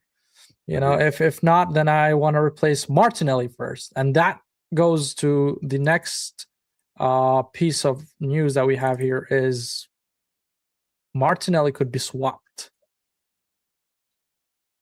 Could we swapped to Julian Alvarez? Thoughts, gentlemen? I'm fine with it. Get rid of him. I think Martinelli's dead weight, if I'm being quiet. First of all, my personal opinion, I think Martinelli's been played out of position for a while. I think he's better in the center.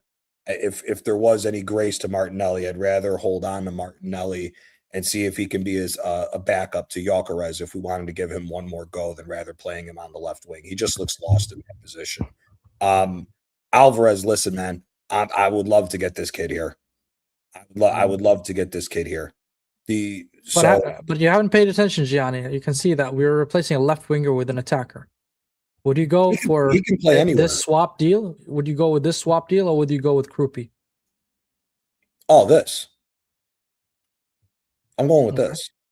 I'm not. Listen, one thing I think we need to keep in mind with us retooling the team, you keep it to a retool. Don't do what Liverpool did. Liverpool did too much at once. I'm not. I do not want to see that. Okay, I don't want to see that. Alvarez can play anywhere, man. We've seen him at City. He played in that 4-2-3-1. He can play as a 10. He can go out to the right. He can go out to the left. He can play as a striker. The kid's just a good baller. I'd rather. I'm with you, Sammy. Krupi, as good of a player as he is, the left wing is more important than getting another number 10 and trying to figure out I'd rather complete the puzzle than pull another piece out and still the puzzle's not complete. If you get what I mean. I'd rather look at this. If this was going to happen, do it. Okay. WaffleDon, you agree with Gianni, or you have different opinion? When you look at players and names, yeah, this is probably one of the best players, to probably come out of Man City of recent times. If this player is interested in coming to Arsenal, then you grab him. 100 mil, you grab him. He's just gonna make our squad better. You know, Krupi's a young talent. Alvarez has vast experience. Yep. And you definitely go for an Alvarez, and you know he's gonna, as Gianni said, he can play anywhere across that midfield attacking area and up front as well. So yeah, he's definitely someone that I would say straight away. Can I see it happening? I'm not too sure, but why? We have the money, we have the pull, we're the champions. I don't know whether he just wants to stay in Spain and go to Barcelona. I've been hearing rumors that he wants to go to Barcelona, but they're only rumors. So yeah, listen, at the end of the day, I think we're not only Barca, but we have to see what happens with Atletico in general. There's a lot of rumblings that Atletico within the next year and the next 2 years, a lot of changes are going to happen to that club because they got new owners. Even Simeone Simeone, so far they've said he's staying, which lining up with what's going on at Inter, because he's always said he wants to go to Inter. I think he's staying for 1 more year. Now, that could be the thing that could get us over the line to get Alvarez, because I don't know if he likes that defensive style that Simeone's been playing. Yes, Simeone's been more open the last few years than the old defensive Atletico. But at the same time, I also agree with Sammy. If you got the money, try your luck. The worst thing he can say is no, and we go find another player to go get in that position. But I would love to get Alvarez, in my personal opinion. If Saka doesn't return back to form, to the goal scoring form, I mean, you're going to need to get somebody else that's going to get close to Gyökeres numbers to guarantee you to win. Again, go back. We haven't scored more than 70 goals this season. And as WaffleDon eloquently put earlier in the stream, teams find you out, which is why it's so difficult to repeat.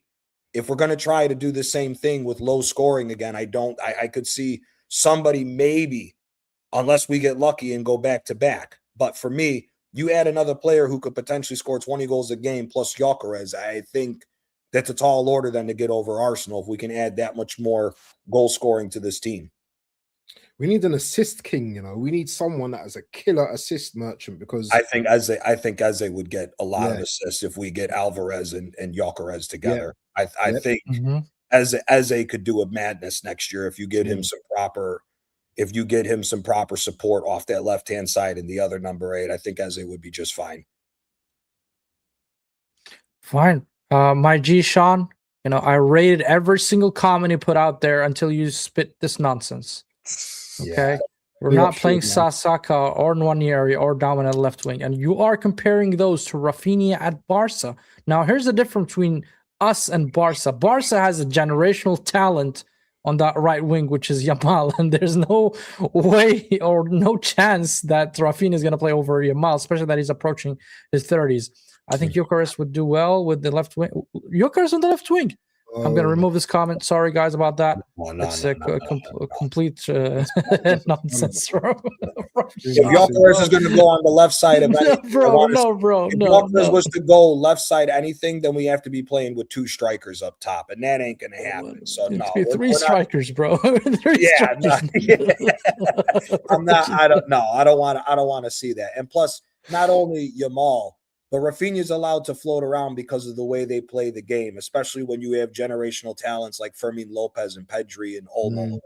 Yes. The way they move the ball is different to allow Rafinha to do that. Saka, I don't see Saka being able to come into the middle that much and try to get shots off with his left foot. And again, the left wing, I don't. If it works, what's the old saying? If it ain't broke, don't fix it. Don't fix it. You know what? Again, we've been just on the Saka thing, because I know you want to go on to the next thing, Sammy. Again, no, go ahead, man. Saka looks so much better with a number 8 that can truly carry the ball up so that he can get in better attacking positions. If you look at Saka's normal starting position when it was the Zubimendi, Odegaard, and Rice midfield to where it came with Eze, Miles Lewis-Skelly, and Rice, it's a different ball game. I think Saka's numbers would go up if you get a proper number 8 along with Eze and that number 10 to allow Saka to get further up the pitch. I just think that we're overthinking a little bit too much on this. I think Saka showed up when we needed him to at the right wing for goals and stuff. So I don't think we should be slagging him off like that. Yeah, he corrected himself. He said, not Yokar said left wing. I meant a left-footed left winger like Rafinha would cross the ball in. I think even if you get a right-footed in the left wing, which is the norm right now in the world of football, is when he, cuts in, he has two choices, either to shoot or to cross. So if he's an elite baller, he can do both, in my opinion. But before we move on to the next or the last topic, I wanna do this video again, man, because this is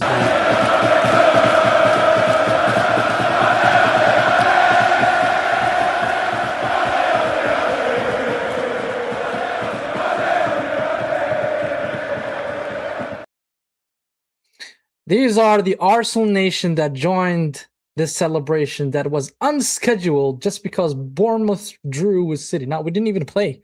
Now, imagine with a scheduled celebration on the 31st of March, which is confirmed, there will be a parade, right? And before that, 24 hours before that, we're gonna have the UCL final in Budapest against PSG. Guys, I want your thoughts, feelings, opinions on this final, especially that you guys now are reigning champions of the Premier League. You want to go first, G, or me? Yeah, you go first. Listen, definitely going in as champions has given me a lot more confidence. Hold on a sec. It's definitely given me a lot more confidence now going forward, but I'm not saying that we're favorites or anything else. I will say this: if there's any team in Europe right now that could beat PSG in a one-off, I think Arsenal's the best team equipped to do it because of our defense. Wow. Okay. We played. However, we do need to keep things in context that until at 90 minutes is over and we've unseated PSG is the best team in Europe.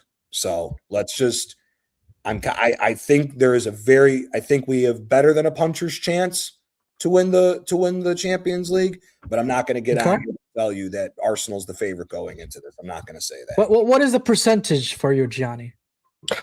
This guy. Oh, that's a good question. Because mine was 30-70. That was before even we secured the league. I would agree. I would agree with you on that. I'd even probably drop it down to 75-25. Boo. I would probably say it was even more for me. I think winning the league and finally getting that weight off our shoulders, that the trophy drought is over, especially for the big one, I'd probably bring it up to about 57.5, 42.5. Oh my God. Yo. Uni calculations, man. I need to get a calculator up for that. Here's my thing with this. Here's my Sounds thing like with shares in a company, bro. What's going on here, bro? Hey, listen. Here's the thing with me. If we score first, I think we make this a very difficult game for PSG. The problem is who scores first. If we don't score first, then we got to. The main thing for me is, as much as we've said we didn't like watching the football, this has to be a shithousery game for Arsenal. Because if we try to go man for man, open attacking football, they're going to blow the doors off of us. I'm sorry. I'm just being honest. We don't know what the true situation is with players with injuries. Timber, as happy as I am that he's getting back, if Timber's not 80% or better, we saw what happened with him being injured trying to deal with Vara last year. And Vara's on even. Well, Gianni, about that, I mean, against Crystal Palace, I know it's a dead rubber. That's why I don't want to talk about the Crystal Palace game because it's a dead rubber. Do you think if he's fit, we should play him? If he's fit, I would put him in the second half. Moreno's going to play, by the way. 20 minutes. I would give him, I agree with WaffleDon, 20 to 30 minutes to get back up to as much game speed as possible. Because in a final, it's different because you just have to win the game. But again, if Skelly's not better than 70% fit, I don't play him at all because I don't want an injured player going up against it. I don't want an injured player on the defense, period, because the defense is what got us to win, but we need to make sure that we're able to sustain as much. I don't want to worry, because what happens if you throw Timber in and 20 minutes into the game, he's hurt. And now, you know, you didn't expect it, and now you're throwing on a young kid, Mosquera, into a position like that. That's a tall order to ask for that. So for me, we have to be very cautious on how we're going to approach this game with any injured players. Because again, this isn't any other team. This is PSG. Let's all be honest about this for a sec.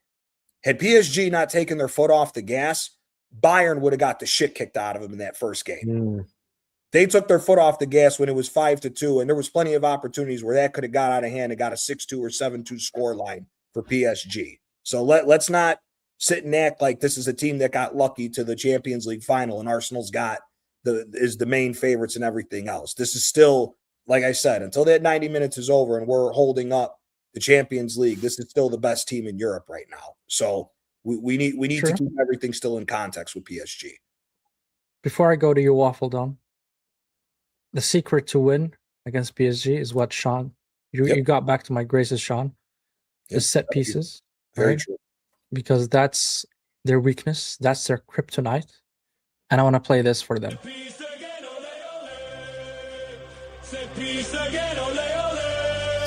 This guy's play, man.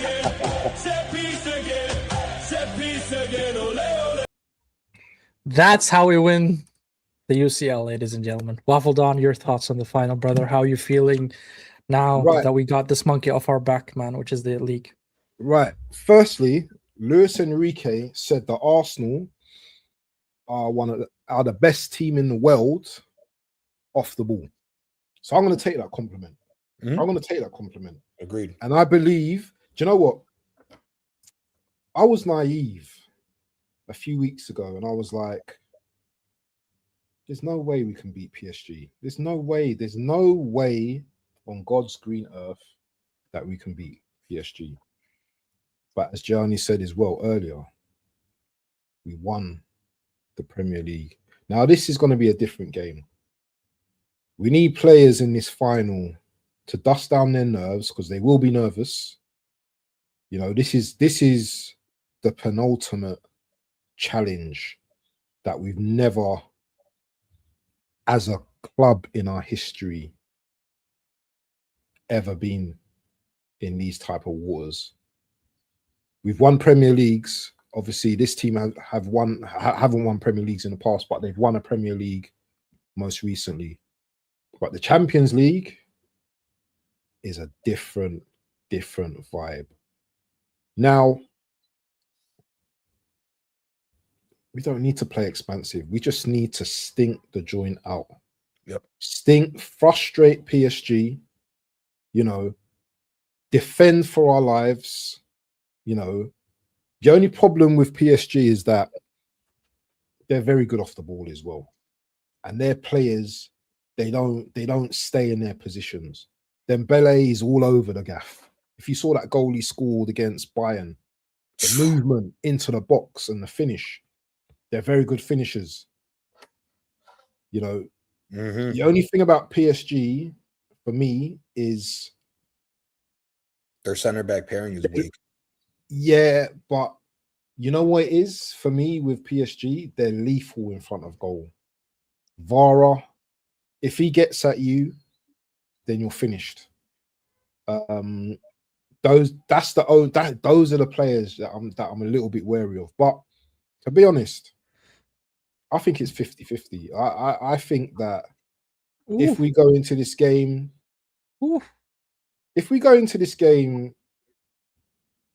with dark arts, frustrate PSG, maybe get a goal in a set piece, I don't know, or on the run of play, because PSG love to go forward. And you know what? If we can get them on the counter attack, Saka on the right, ball into Gyökeres or whoever, anything can happen. Anything can happen in that game. So it's a final.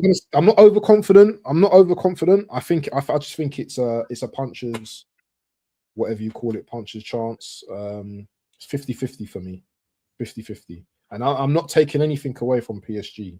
Yeah, because PSG have won the Premier League. I'm sorry, they've won the Champions League. So they're going into this. Well, we've been here before. We haven't been here before. So it's going to be difficult. It's going to be difficult. But can we win it? Of course we can. We can definitely win it.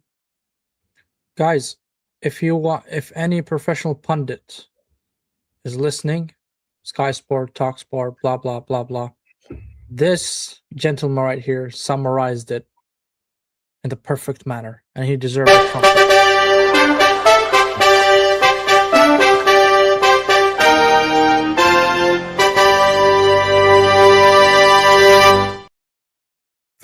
Truly, WaffleDon. You did the pep talk, pun intended. And no, really, you covered everything. I think you were spot on every point.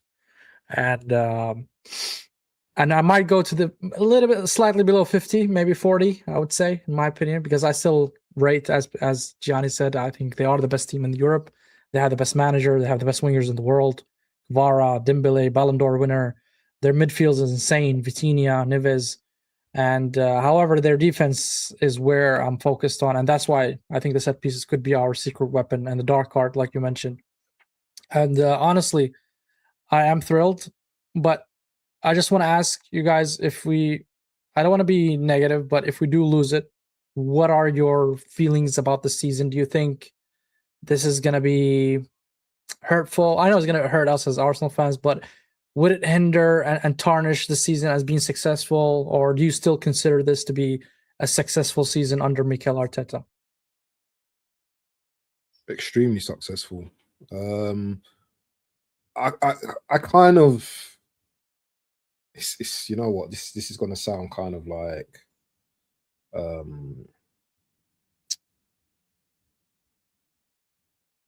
contradictory, but I'm kind of expecting to lose to PSG. So anything that we get out of that game, I'll be delighted with. But also, if we lose that game, I'm a Premier League champion. We're Premier League champions, and that you can't take that away from us. Exactly. And to win the Premier League and to be in the final of a major Champions League final, yeah, brother, what more can you want? You could have a quad, you could have a treble. You know, we went 38 games. We thrashed it out with Man City. Mm-hmm. We're playing the best team, PSG, in Europe. You know, Champions League back-to-back teams. It's been a great season, man. Obviously, there's been a lot of emotions, up and downs, and stuff. But you know what? It's been an immense season for us, man. When you look back at it, when we lift that trophy in 2 weeks' time, or when at Crystal Palace, and we play that final, and whatever the outcome, because we might play a game where we might lose just by the odd margin, maybe a mistake or something. You know, we'll be proud of our boys. You know, we'll be proud of the team, of what they achieved. What I don't want us to do is to go into that final as we did with Man City and just too much respect shown to them.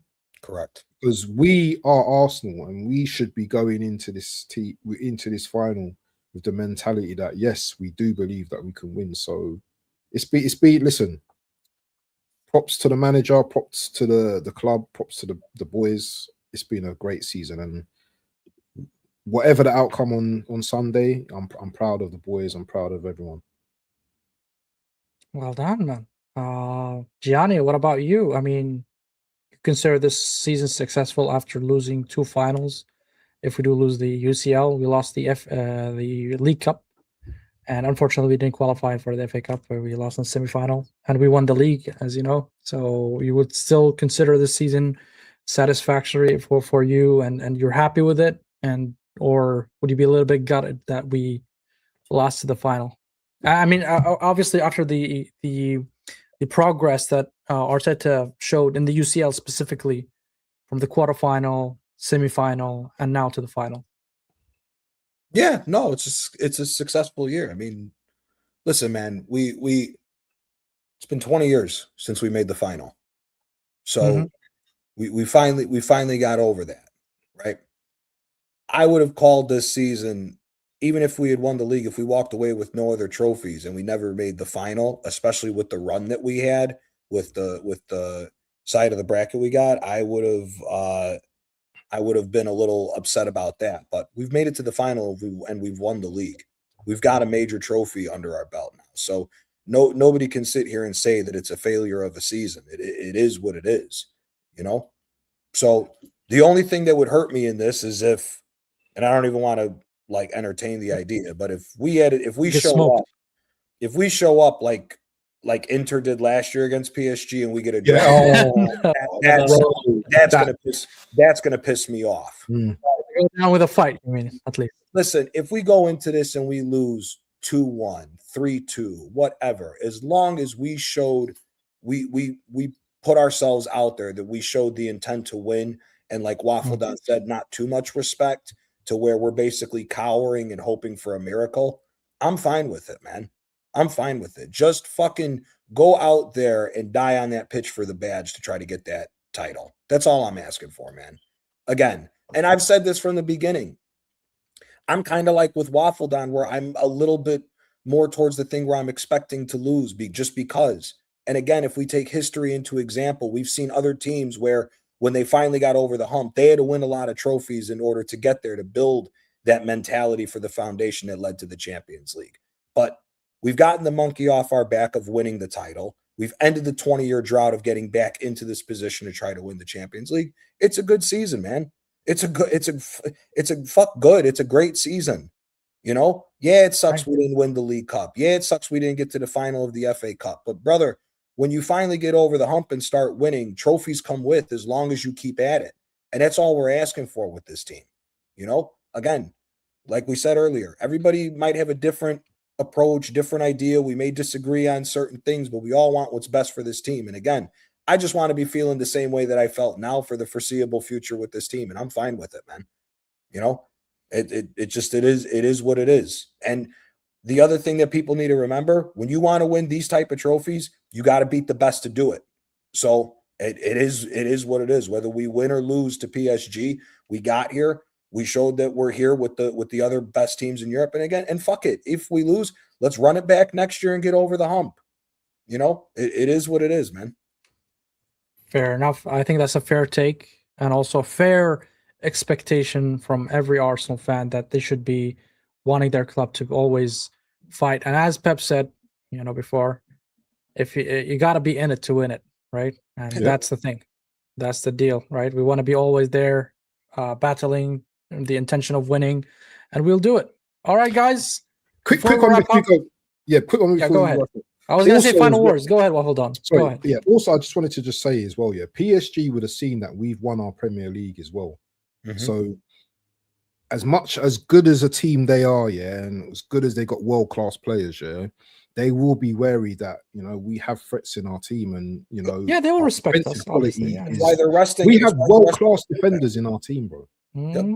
Mm-hmm. Why do you think they're resting? Why do you think they pulled Hakimi and Menge from the last games to make sure they're healthy? They're respecting us, man. Okay.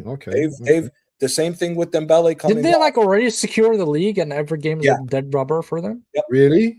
Yes, and they got an extra, and they have an extra week off than we do. Their season's already ended. But again, brother, like Sammy said, you got to be in it to win it. Who gives a fuck? Let's go out there and try to beat these fools. Do you think our players are party too hard, though? Do you think they're going to party too hard? I don't think so. I don't think so. I think Arteta's too disciplined for that. I think Arteta. I think Arteta's not going to allow them to do it. To blow off too much steam. You need some.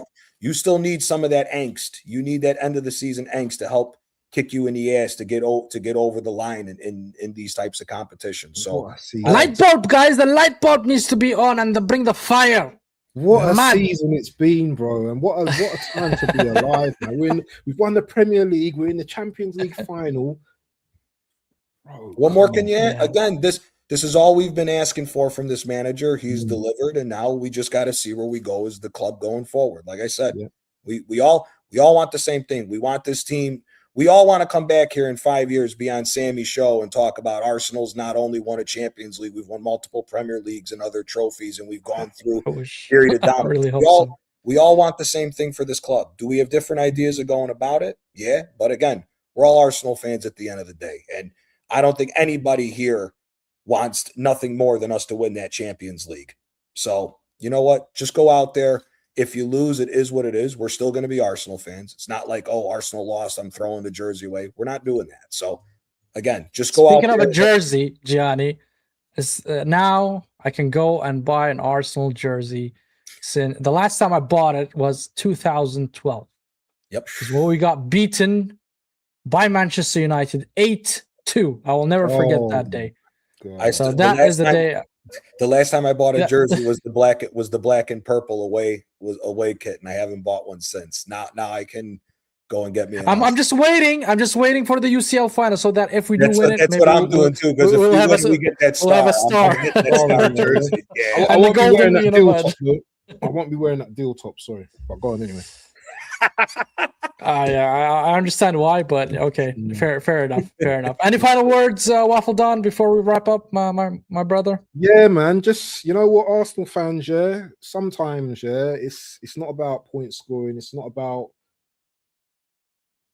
you know, telling people to make apologies. You know what I mean? It's about context. It's about, you know, what people have experienced throughout the season. Everyone experiences football in different ways. Everyone talks shit in different ways. At the end of the day, yeah, we want the best for our club. I'm sure, you know, other people want the best for their club as well. But we're in the public eye. We're on YouTube, and we're gonna talk our shit. And if you don't like it, then we don't care. So up to the chat, and it's always love, man. Regardless, no matter what, it's always love. Big up to you, WaffleDon. What about you, Gianni? Any final words from you, brother? Man, just get through the game at Crystal Palace and focus on this Champions League and just make us proud. That's all I'm asking. If you win, even better. But just for us to get back to the Champions League, I'm just happy. You know? So it is what it is. And to add to what WaffleDon said, just keep it respectful, man. We all support the same. We all support the same club. Ain't no reason to get into over emotional, you said this, hold that, and all that. It doesn't matter, man. We all support Arsenal. Like he said, we support it in different ways, but we all want the same thing. It is what it is. And just keep it moving forward. Look at the summer. Look at the summer that we're about to have, being able to talk shit to everybody else that ain't Arsenal fans, man. Whoa. I'm going to the beach with that Arsenal jersey. What are you talking about? I'll tell you this. I'll be doing a lot of drinking this summer with an Arsenal jersey on. So enjoy it, bro. Enjoy it, bro. And yes, I agree with the boys, guys. Congratulations to every Arsenal fan. Enjoy it. Be shameless in the summer. Celebrate. And always, I mean, it's okay to have a little bit of banter here and there, but always keep it respectful. And on that note, guys, please make sure to hit the like. Please make sure to subscribe to the channel as we are closing on 1,000 subscriber. Also, make sure to go and subscribe to WaffleDon and Gianni. Both channels are in the description. Go show them some love. They are putting their very great content as well. And you know what? On that note, guys, cheers. And one last video we were going to play for you before we end it is the celebration, the unscheduled celebration.